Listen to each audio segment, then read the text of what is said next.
Sprixie Show. Welcome to the first episode of the Sprixie Show. Today, we're going to be looking at something so interesting and so high-grade.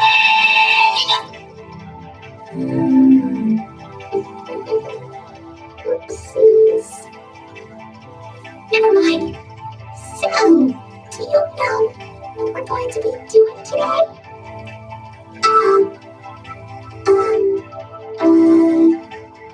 A review? You betcha! Are you excited? Because I'm excited. Well, here we go. This is our first review. Welcome to Pooh Corner.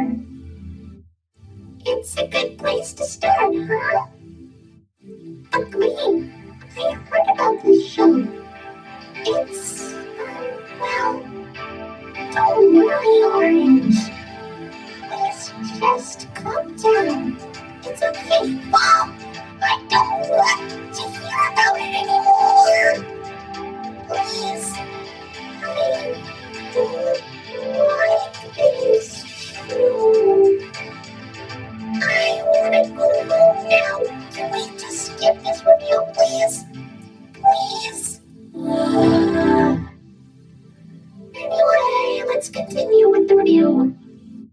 Well, first of all, it looks like an innocent Winnie the Pooh show, huh? Well, it is. It's worth noting that this is the very, very first Winnie the Pooh TV series.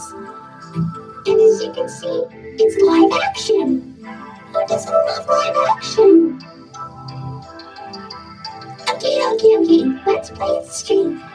Let's just take a look at some of the differences. The biggest difference is Winnie the Pooh himself. He looks like Winnie the Pooh, only some people think he's creepy looking. Well, the cartoon Winnie, he's kind of cute. As you would expect, that's his regular appearance. But the live action for the Pooh Corner, he's kind of, well, dare I put it, a little bit unnatural. I mean, his head seems a little too small, obviously because it's a costume, and people don't have that big of a head. And I don't know, just seeing him walk around in like full body when there's somebody in the costume, it's just, I don't know. And don't even get me started about those eyes. I don't know why they made his eyes look like that, but I guess it's just so he can blink. Who can blink without those? And does anybody know what they all look like? I assume they look like something.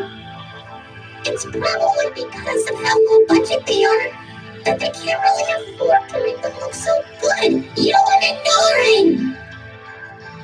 Piglet is, well, he looks kind of cute.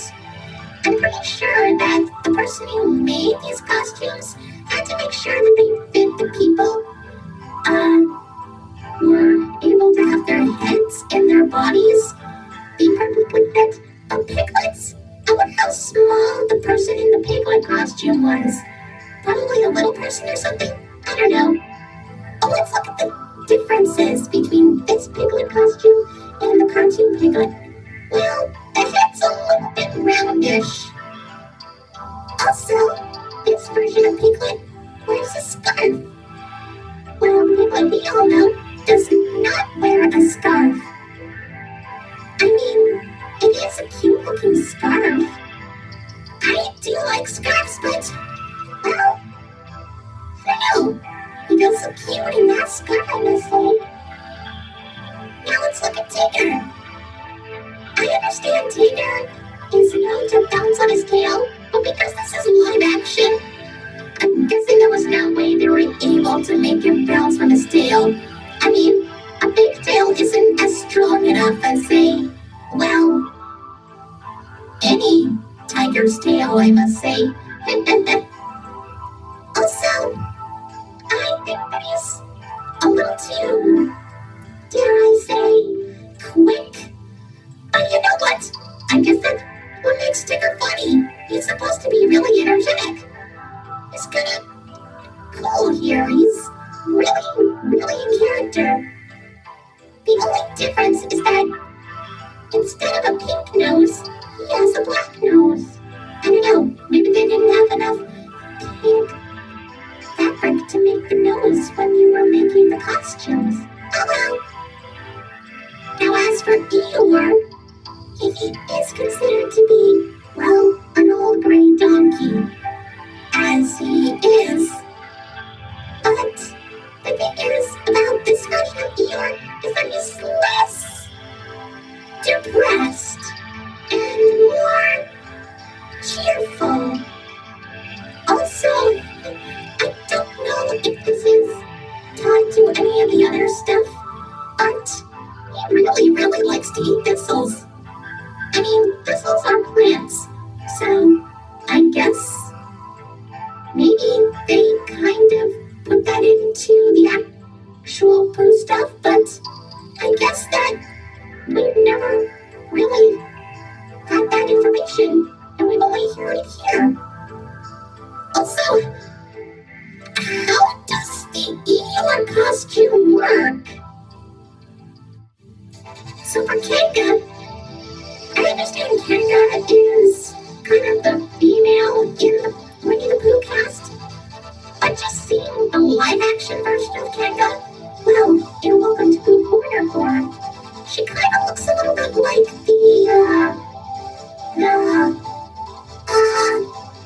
alright, let's move on. Rio is,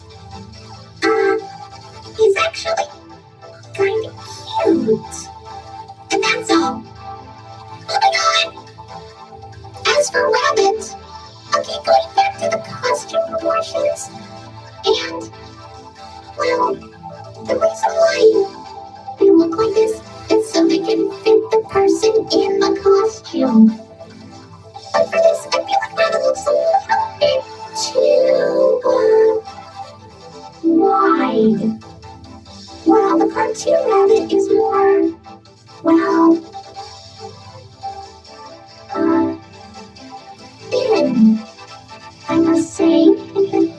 Also, I noticed that Rabbit is less cranky than his original cartoon counterpart. Maybe the people who make this show just don't like Rabbit being a jerk. Finally, we have Owl. Owl, well, I'm guessing he is more of the, I don't know, he does have the gag of, or the running gag, I must say, much like Eeyore with the pencils. He likes to talk about his relatives. But you know what? Well, I'm guessing that's kind of a thing he could do. I mean, yeah, sure, he can be very mature and wise, but yeah, just hearing him talk about his relatives is kind of amusing, I guess. But yeah, I'll stick with that. I can understand.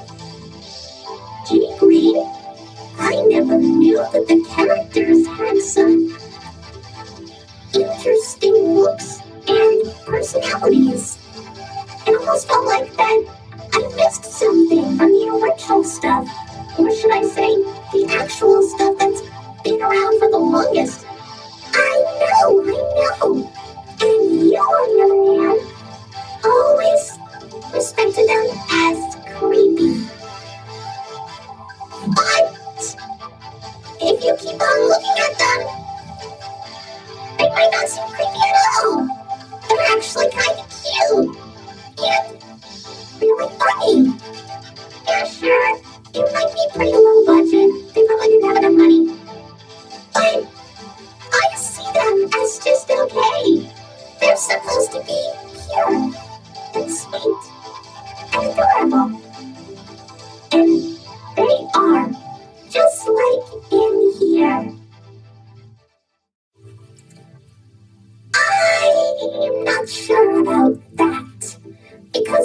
at this.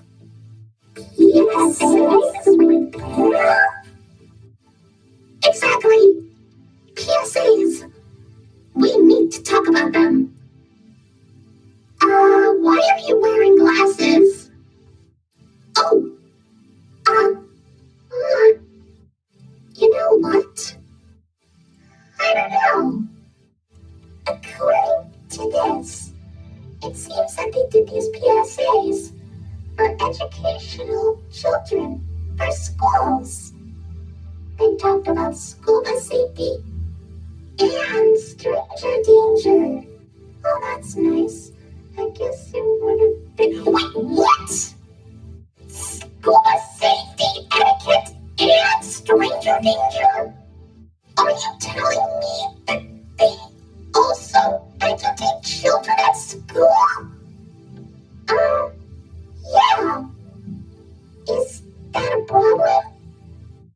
I can't believe that those kids were actually able to pay attention without, worrying. Don't worry about anything. You see, Pooh's Great Scuba Adventure is a 13-minute long PSA that was released, I believe, in 1984. It taught children all about proper scuba etiquette. Well, what the plot is that the gang boards the school bus to deliver a forgotten school lunch to Christopher Robin, which I believe is the only time he was ever addressed to in the show. Anyway, while on the bus, they talk about what to do and what not to do in terms of school bus safety. This includes not running in front of the bus, not going under the bus, and don't eat or drink on the bus. Proper safety, school bus stuff, all that kind of, stuff like that. It's not really that popular. In fact, I'm pretty sure that you can only find a VHS copy of it somewhere in, I don't know, a really old vintage antique store or something, some kind of thrift shop. There's no way you're able to find it in a library anymore, unless you look hard, really hard. I mean, come on. I feel like this is probably one of the most jarring things I have ever experienced from Winnie the Pooh, but there's more. However, there was another PSA, which is obviously the Stranger Danger one. Too Smart for Strangers was released in 1985 and was 45 minutes long. That is a very long one, but it's only lasts for 45 minutes. In this one, you have to learn all about stranger danger. It features a few kids talking about what to do when approached by a stranger and what they do when, that happens. And of course, the Winnie the Pooh characters also give some tips on how to stay safe. Don't let a stranger in your house when a parent isn't home. Don't take anything from a stranger if they offer it to you, and run away when approached by a stranger while on the street. The reason why this is so infamous is because, they also talk about molestation, which is, touching private parts. They talk about private parts in this. But despite all of that, it's still a really good show, just like all the other ones.